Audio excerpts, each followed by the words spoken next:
Okay, here we have a fairly famous counterpoint. I've written out the first half of the counterpoint, and I'm going to write the second half in as we go, and the cantus firmus I've written all in. This is from the book Gradus ad Parnassum.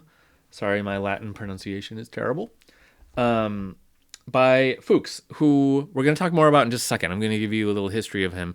But this is like he literally wrote the book. And the book is Gradus ad Parnassum. So this is the book on counterpoint. This is where all these rules and the species stuff comes from. So this is one of his examples of fifth species counterpoint or free counterpoint. So let's analyze it. Let's look at it. Note here that we're in treble clef. So we have two treble clef lines. And we're going to hit a couple interesting things here. So D to A. And let's just label our stuff here. F to A. That is, a third. And F to D. So that would be a 6.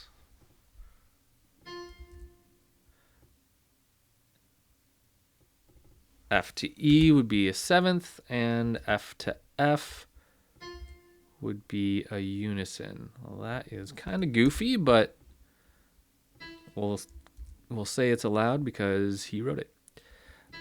E to G is a third. E to F is a 2. E to E is a unison. And E to G is a third. Let's make those less goofy. D to F is a third. D to D is a unison. And D to D is another unison. Let's call that 8.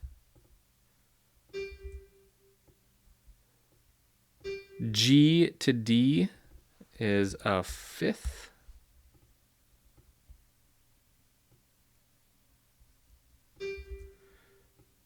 G to C is a 4th. Now G to B flat is a third, a minor third, but a third nonetheless. So we're just going to kind of ignore that flat for the moment. And G to G is a unison. And then let's do the downbeat here. F to A is a third. Okay, so let's look at what we've got here. We have a 5-3 here, so not technically a suspension because a 5-3 suspension is not a thing, and it does not resolve like a suspension. It would have to resolve down. As a consonant suspension, it could resolve up if it was the right kind, but it's not. So it's not a suspension, it's just a tied note, and that's okay in fifth species counterpoint and free counterpoint because we would treat it just as a note with a duration of 3 beats, right?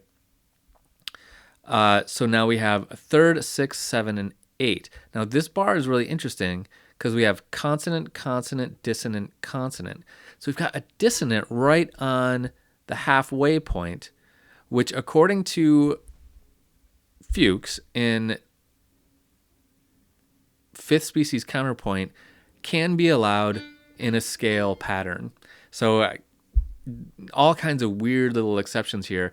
I would consider that to be dangerous. So I wouldn't do that if you were writing an assignment for a teacher. But, he wrote the book. He's allowed to do it.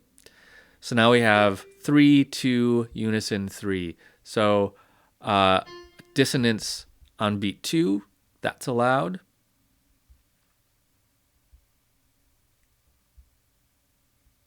Over here, 3, unison, octave, all consonants actually. Big consonants skip here.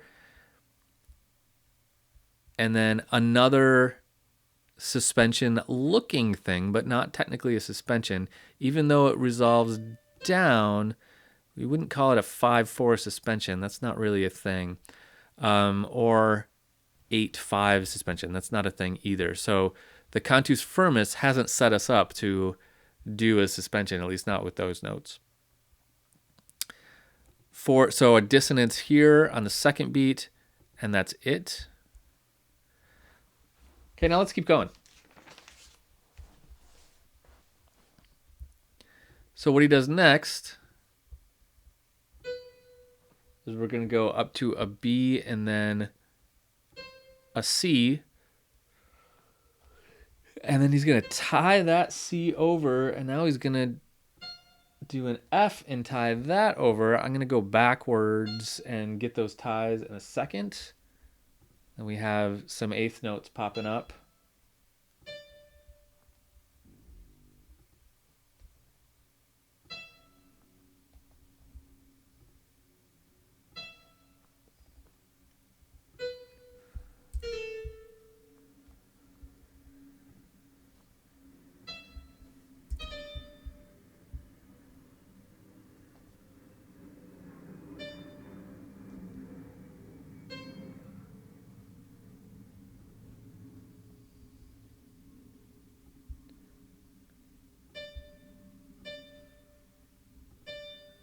Okay, oops. Let's go back and add all those ties that I skipped over. C, F, E, D, and D. Okay. Now let's look at what we've got here. So we have a third, F to A. On beat 2, we have a fourth. And beat 3, we have a fifth.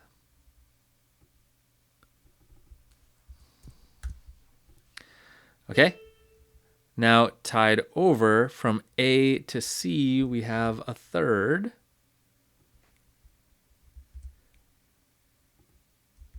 And then we have, oops, A to F is a sixth.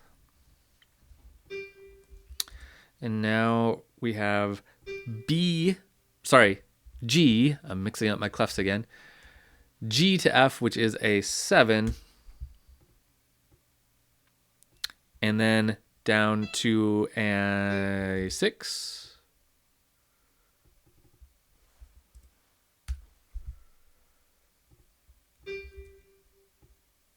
And a 5 on that 8th note. And then back to a 6. And then down to F and E, a 7th. Wow, man, this one is weird. F and A is a 3rd. F and D is a 6th.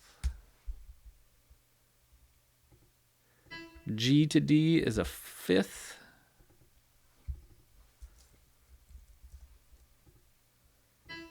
And then here we have our leading tone heading out because we're in a minor key. We're actually in a mode. We're in Dorian here. But G to C is a 4th, we're going to call that, and then to an octave. Okay, so let's look at what we've got here. So I think this is where we left off.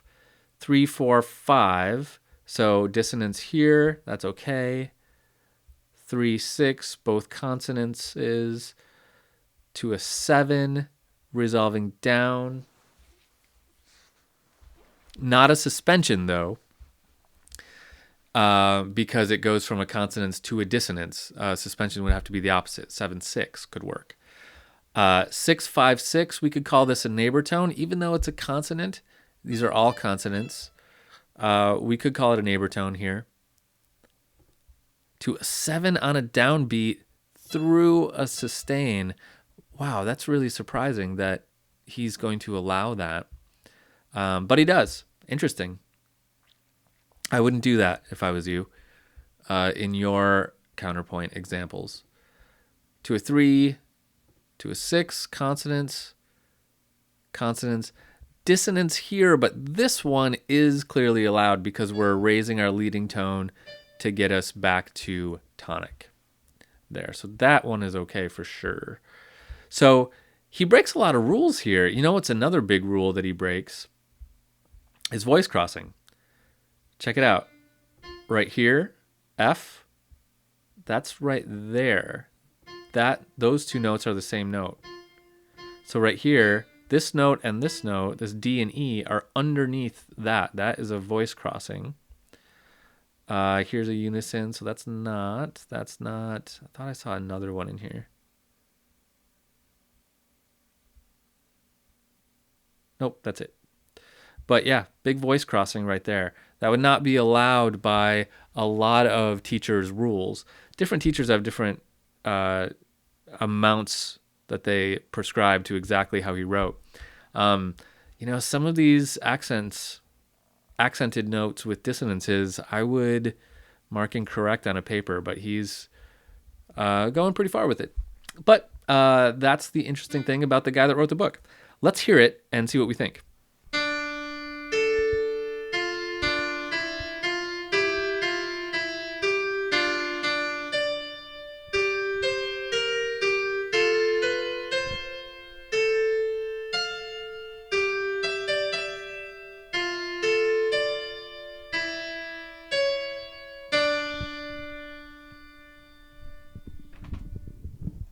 Interesting. It sounds very Bach.